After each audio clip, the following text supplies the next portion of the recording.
Okay, let's unpack this. Imagine a theory where, unexplained physical sensations, things like shocks, maybe vibrations, even phantom sounds, could be linked to something.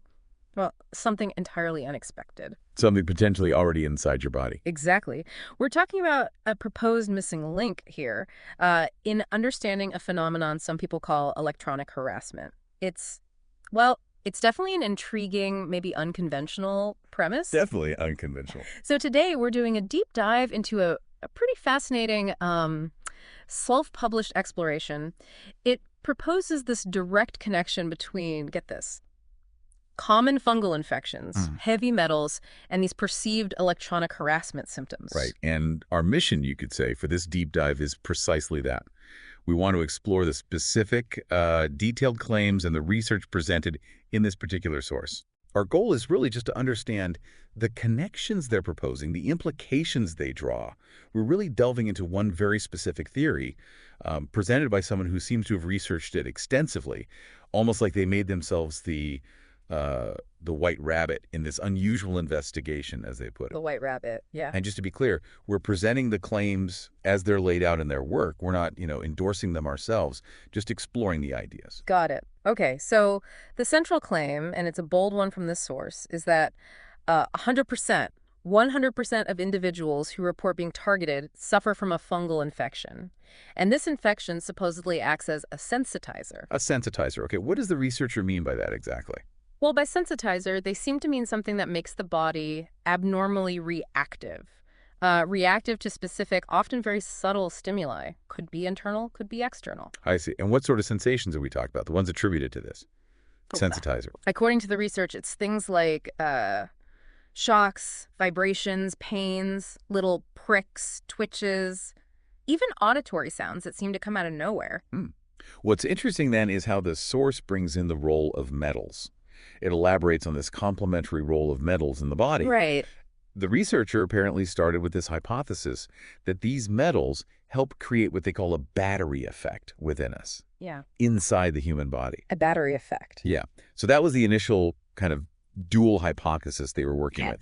You've got the fungus acting as the sensitizer, and then you have metals creating this internal power source, Right. one that could potentially react to external forces. Okay, that initial dual hypothesis, that sounds pretty extraordinary on its own. So where did this idea even come from for the researcher? How did they start connecting those particular dots? Well, that's where a very compelling personal story comes in, Mm-hmm. at least as presented in the source. Okay. The researcher shares this experience they had, messing with some kind of battery-powered light, apparently, just a typical alkaline battery, Mm-hmm. and it started leaking acid onto their lower stomach, caused a burning sensation, as you'd expect. Ouch! Yeah. So they cleaned it off, but then they noticed something really, well, profoundly strange, they say.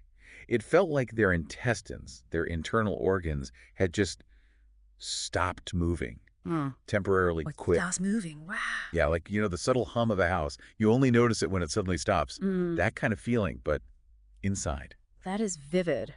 And I guess, according to the researcher, this incident, the battery acid seemingly paralyzing their insides for a bit, that's what spurred this intense research into alkaline batteries. Exactly. They claim that this research changed everything for them. It was the catalyst. So how does that personal experience feed back into the theory, the sensitizer idea? Well, as it's presented, it seems to reinforce it for them. The researcher suggests that maybe these shocking sensations, the pains on the skin and body, maybe they start because the body is polluted or sensitized, as they say, with certain kinds of metals. What kind of metal? Things that are ferromagnetic, contain iron, respond to magnets, or things sensitive to RF, radio frequencies, or just electrochemical metals, the kind that can generate tiny electrical currents. Okay.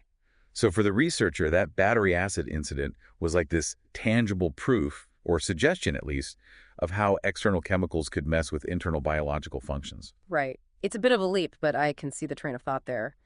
The source then tries to help us grasp this mechanism with an analogy, right? Something about tattoo ink. Yeah, that's right. A pretty fascinating one, actually. It brings up a Nokia patent on vibrating tattoo ink. Vibrating tattoo ink. Seriously. Apparently, made from ferromagnetic or electrosensitive powder like iron oxide. The idea in the patent was you get this tattoo, link it to your phone, and your skin could literally vibrate when you get a text or something. Huh. Okay, that's definitely out there. So the source uses this patent. Well, yeah, the patent itself is for a totally different application, obviously. Mm. But it highlights the principle, you see, using the body or materials on the body for interaction with signals. I get it. A proof of concept, almost. Sort of. And the researcher uses it as this springboard for some really provocative questions like, what if similar electrosensitive dust was airborne? Could it get into your skin? Uh-huh. And could that hypothetically allow for remote manipulation, making, say, a whole house shake, Hmm. or even a person vibrate from potentially thousands of miles away? Okay, now we're getting into some wild territory. And then the thought gets even more unsettling. What if some nefarious person or agency, as they put it, could design something that would stick to the skin or even get inside the body And do what? and continuously produce these electrosensitive chemicals or metals right there inside you? Okay, that's a heavy thought. So where does the fungus come back in? This is where the missing link idea surfaces, right? Exactly. The core discovery, or what the researcher calls the missing link, is this connection they propose between fungus, metals, and the sensations people report. Right. The source points out something generally known, that having, two or more different metals in the body can create a battery effect, like a galvanic reaction. Okay, this is like electrochemistry. Right. But here's what the source presents as the really significant finding, maybe even mind-blowing, as they term it. Certain molds and fungi are actually used in scientific research Used for what? to create alkaline and lithium batteries, like in labs. Fungi are used to make batteries. How? Well, the source claims this happens biologically, too. It singles out one particular fungus, acromonium. The claim is this fungus produces manganese oxide on and in living things. Manganese oxide. Isn't that common in regular batteries? It is, and the source claims that this production by the fungus inside the body creates that battery effect. Huh. And there was that detail about the pattern it makes. Oh yeah, the curious detail the researcher points out. Apparently, this acromonium fungus can form a kind of target or bullseye pattern. A bullseye. Yeah, and the source highlights that many people who identify as targeted report seeing that exact shape as eye floaters, sometimes visible just normally, sometimes needing magnification. That is a strange coincidence, if nothing else. Is there any other scientific reference for this fungus battery link? Well, the source brings up the Smithsonian. It says the Smithsonian acknowledges another fungus, Neurospora crassa, which apparently got the nickname nerve spore, Nerve spore, okay. as something that produces manganese oxide for use in lithium-ion batteries.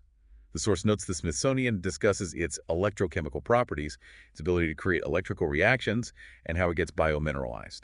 Biomineralized, meaning the fungus creates minerals. Essentially, yes. Living things creating mineral structures. Died. And even more, the source states is this manganese oxide can act as a kind of makeshift electrode.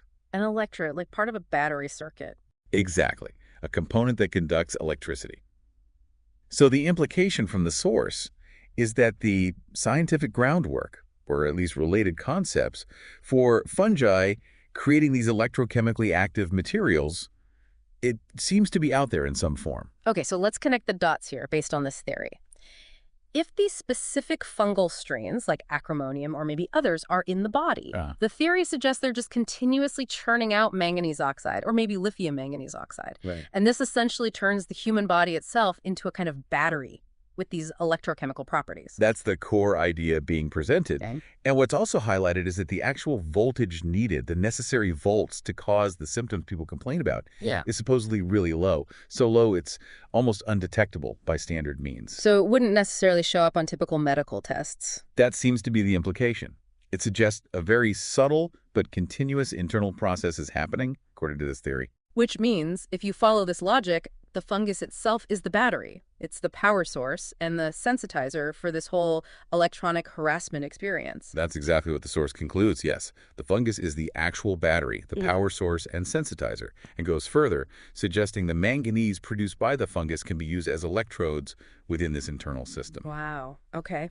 And what about symptoms? Does the theory link this to specific health issues beyond the weird sensations? It does.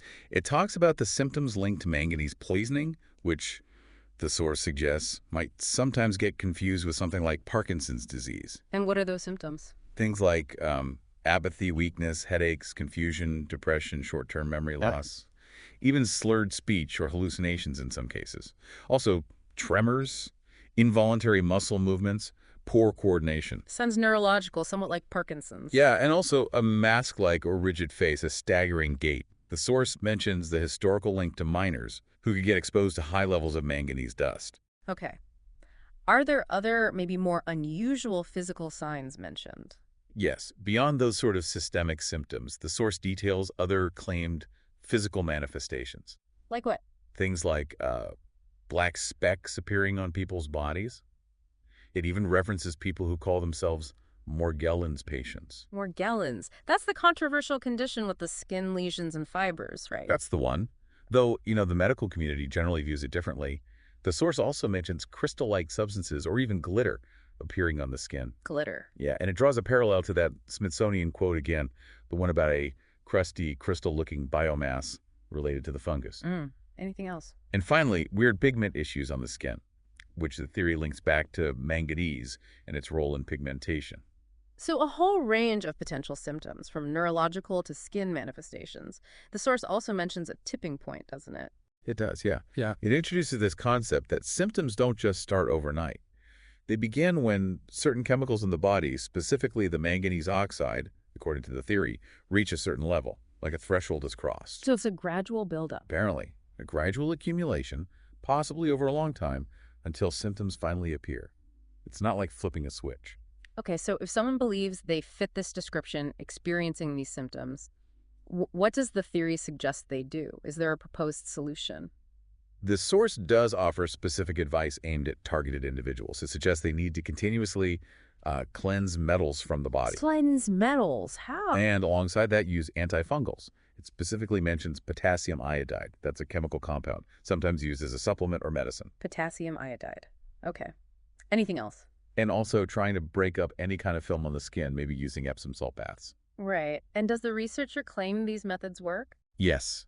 The source reinforces the theory by claiming that doing this cleansing leads to a reduction in symptoms. That's presented as evidence supporting the underlying fungal metal connection. Okay, so pulling this all together then, the core theory, just to summarize it one more time, Yeah, go ahead. it's that this fungal infection is creating chemicals inside the body, chemicals sensitive to radio frequency and microwaves. Right. And these chemicals, as the source describes it, can react to almost any frequency. They basically act like an internal antenna. An antenna that's continuously being regenerated. Exactly. Because the fungus is supposedly spreading, it keeps producing these chemicals, creating this ongoing internal power source and sensitivity. That's the theory in a nutshell. So what does this all mean for us? I mean, we've just taken a pretty deep dive into a highly unconventional theory here. Definitely unconventional, yeah. The whole idea that our own internal biology, specifically a fungal infection and its byproducts, could be the mechanism behind experiences described as electronic harassment. It's a lot to take in. It really is. And it does raise, I think, an important question for all of us to consider, regardless of what you make of this specific theory. Which is? Well, if our bodies are these incredibly complex electrochemical systems, which, they are, how might subtle internal changes actually influence our perception of the environment, or even just our basic physical sensations? That's a good point. How might understanding our internal chemistry, maybe even from perspectives like this one, reshape how we understand phenomena that currently seem, well, unexplained? Yeah, it's a provocative thought. And the researcher encourages people listening to basically do your own research, right? To look into the references provided in their work. That's the call to action, yes. Explore the references, things like the Smithsonian mentions, and delve further if you find this proposed connection fascinating or relevant. A complex topic for sure. Lots to think about there.